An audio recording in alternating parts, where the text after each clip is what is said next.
कक्षा 8 के सभी बच्चों का इस वीडियो में बहुत बहुत स्वागत है। हिंदी उपचारात्मक शिक्षण के अंतर्गत आज 7वां दिवस है।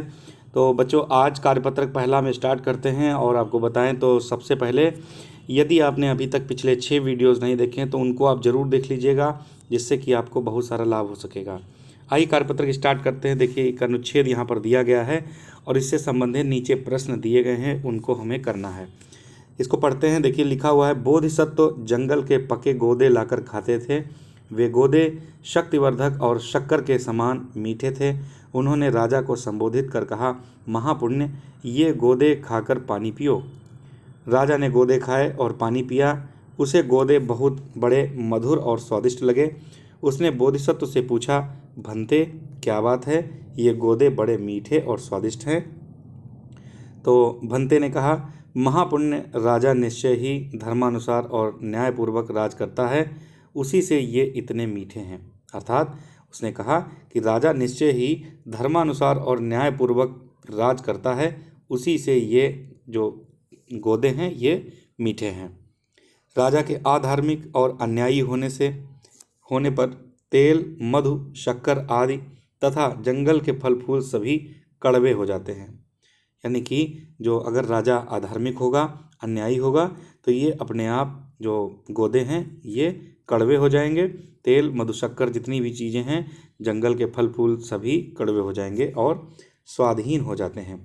केवल यही नहीं, सारा राष्ट्र ओज रहित हो जाता है।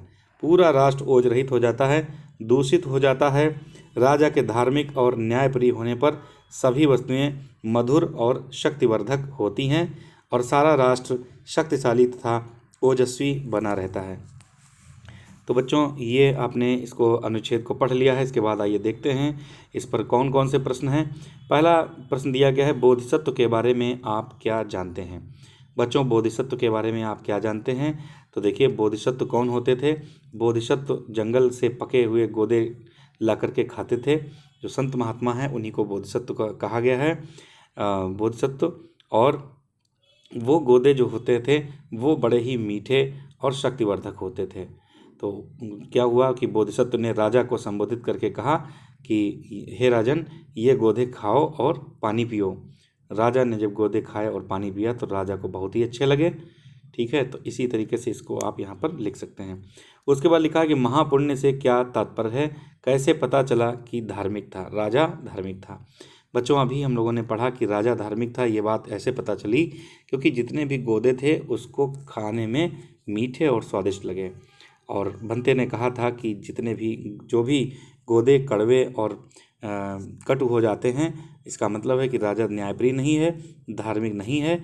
और यदि वो उसको फल मीठे लगते हैं तो इसका मतलब है कि वो उसको जो गोदे हैं मीठे लगते हैं, इसका कारण है कि वह धार्मिक था और न्यायप्रिय था। तो इस प्रकार से महापुण्य का अर्थ यही हुआ। उसके बाद देखिए, तीसरा जो प्रश्न है उसमें लिखा है कि अपने आसपास के उन वृक्षों के नाम लिखिए जिनके गूदे फल स्वादिष्ट होने के कारण पशु पक्षी बड़े ही चाव से खाते हैं। तो बच्चों, ऐसे फलों को हमें लिखना है जिनका जो गूदा होता है वो बहुत ही अच्छा होता है और पशु पक्षी भी उसको बड़े ही चाव से खाते हैं। तो लिख सकते हैं बच्चों, बहुत सारे पक्षी ऐसे हैं, जैसे तोता है, बड़े ही प्यार से अमरूद खाता है। और बहुत सारे पशु पक्षी इस प्रकार, यहाँ पर हमें मुख्य रूप से पशु पक्षियों के बारे में ही लिखना है। तो यहाँ पर जो भी पशु पक्षी इस प्रकार के हैं उनके बारे में आप लिख सकते हैं। आगे बढ़ते हैं। नेक्स्ट जो है, जो कार्यपत्रक दूसरा है उसमें देखिए लिखा हुआ है, एक अनुच्छेद दिया गया है, प्रश्न दिए गए हैं। अभी 2-3 दिन इसी प्रकार के अनुच्छेद आएंगे और उसके बाद फिर और भी आएंगे। लिखा है, भारत का इतिहास मात्र राजाओं की जीवनी नहीं अपितु ऋषि मुनियों की शिक्षा है। यह शिक्षा आधारित है सदाचार, निष्ठा और कर्तव्य पालन पर। जो इतिहास है भारत का, ये राजाओं की जीवनी ही नहीं है अपितु ऋषि मुनियों की शिक्षा भी है। और ये शिक्षा किस पर आधारित है? सदाचार, निष्ठा और कर्तव्य पालन पर। ज्ञान, विज्ञान, अर्थशास्त्र, दर्शन, साहित्य अथवा कला, यह सभी विषय नैतिकता को संबल प्रदान करने वाले हैं। अर्थात नैतिकता को संबल किन किन विषयों से मिलता है? ज्ञान, विज्ञान, अर्थशास्त्र, दर्शन, साहित्य और कला, इन विषयों से नैतिकता को संबल प्रदान होता है। मानव जीवन का उद्देश्य धनोपार्जन ही नहीं है, न ही यह ज्ञानार्जन मात्र है, बल्कि समाज सेवा और जन कल्याण की भावना से ओतप्रोत कर्तव्य करना है।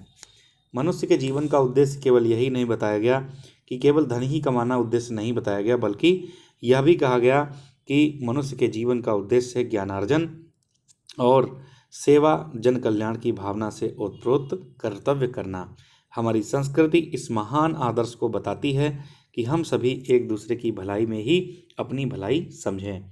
हम लोगों को एक दूसरे की भलाई करना चाहिए, इसी में हमारी भलाई है। भारत को विश्वगुरु इसीलिए तो कहते हैं।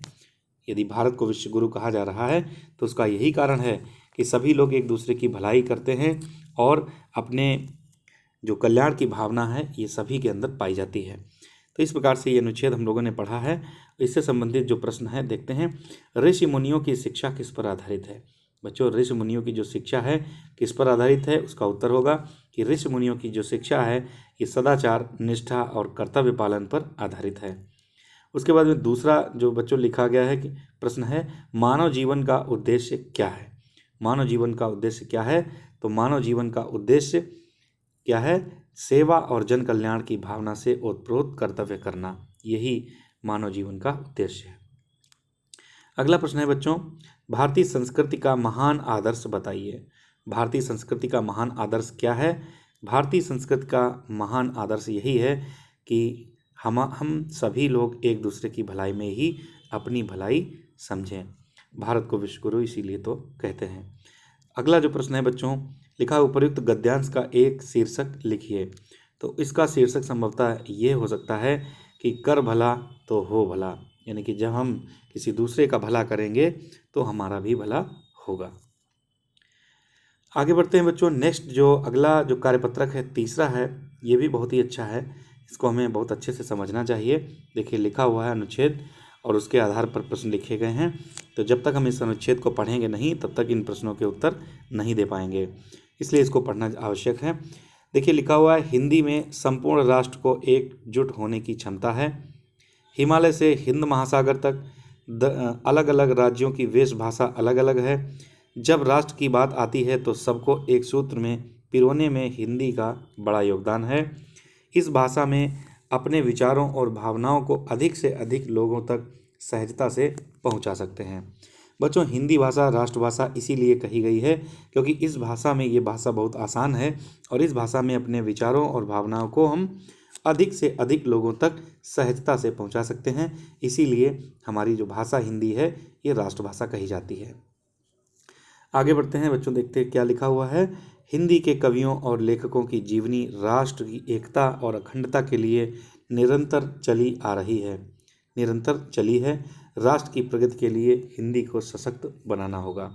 बच्चों, अगर हमें अपने देश की भाषा को सशक्त बनाना है तो हमें हिंदी को सशक्त बनाना होगा।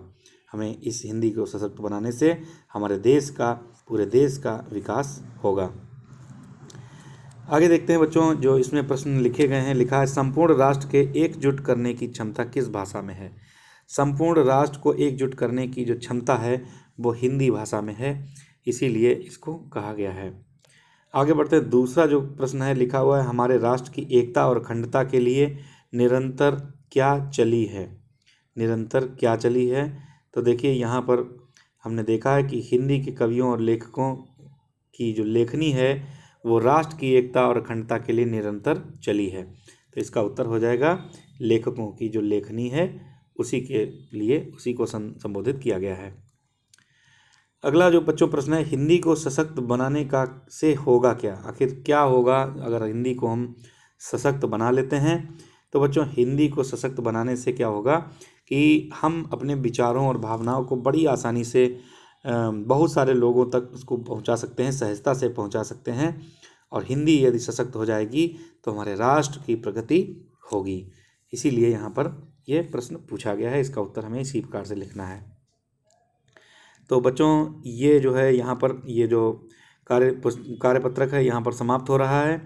तो आज का वीडियो कैसा लगा कमेंट बॉक्स में बताएं और चैनल को सब्सक्राइब करवाएं। साथ ही साथ में बच्चों के लिए अन्य अपने जो साथी हैं उन तक इस वीडियो को शेयर करें ताकि बच्चों को अधिक से अधिक लाभ हो। हमारा मुख्य उद्देश्य है, हम अपने वीडियो को इसलिए ही बनाते हैं ताकि बच्चे अधिक से अधिक कई स्कूलों के प्रभावित इससे जो लाभ है वो उठा सकें और उनको आसानी से हमारी बात को समझ में आ जाए।